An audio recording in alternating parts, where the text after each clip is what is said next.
This video will go over the dictatorships and double standards chart. The background for this chart is the administration of American President Jimmy Carter from 1977 to 1981, the first president elected after we pulled out of Vietnam.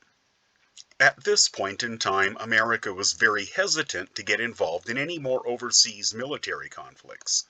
And Carter personified this hesitance by going so far as to refuse to support U.S. allies around the world when they were threatened. And so in the late 1970s, American allies around the world were kicked out of office, and we as a nation stood by and did nothing about it. And Gene Kirkpatrick stepped up and criticized President Carter in a magazine article entitled Dictatorships and Double Standards, published in 1979. The section entitled Background in this chart lists some of the American foreign policy reversals under Carter's 4 years in office.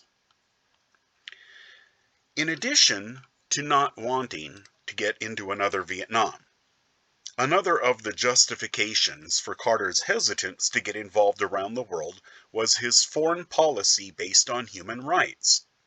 It was very idealistic and sounded nice. Carter stated that he would not provide American support for dictators, even if they were our allies, if those dictators were oppressing their people. This was why he refused to support Somoza in Nicaragua and the Shah of Iran when both were threatened with rebellions. Both subsequently were kicked out of power.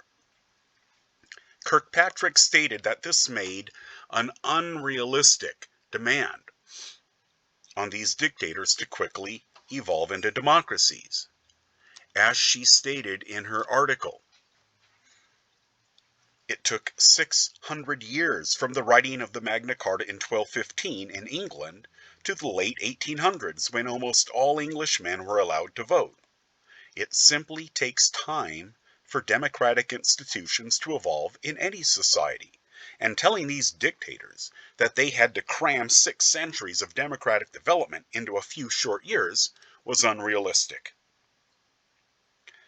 Another point Kirkpatrick made was that authority in traditional societies such as Nicaragua or Iran is based on personal loyalty to a strong man.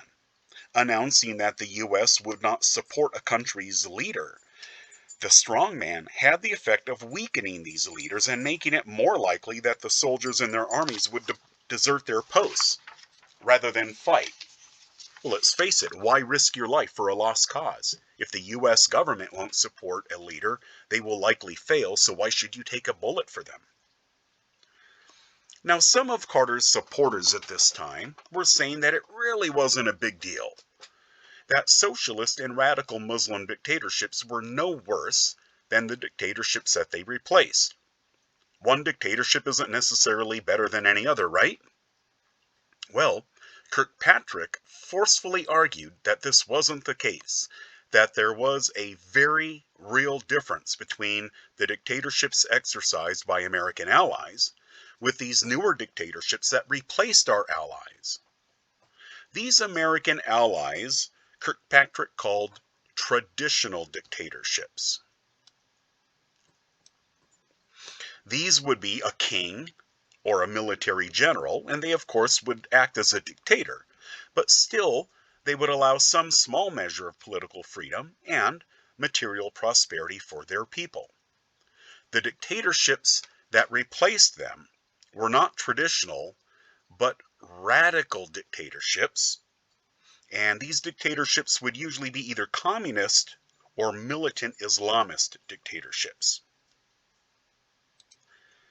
Now, it might be difficult to compare two different governments or societies and say, well, this one is more oppressive or that one is more free. How can you make that determination?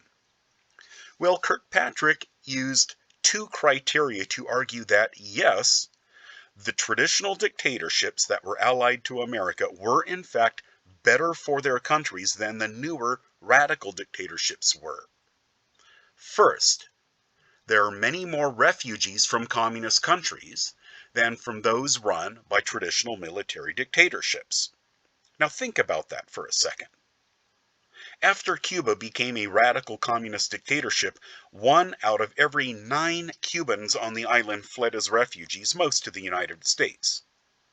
Now I know that every election year in the US, half the country threatens to leave if the candidate they don't vote for gets elected.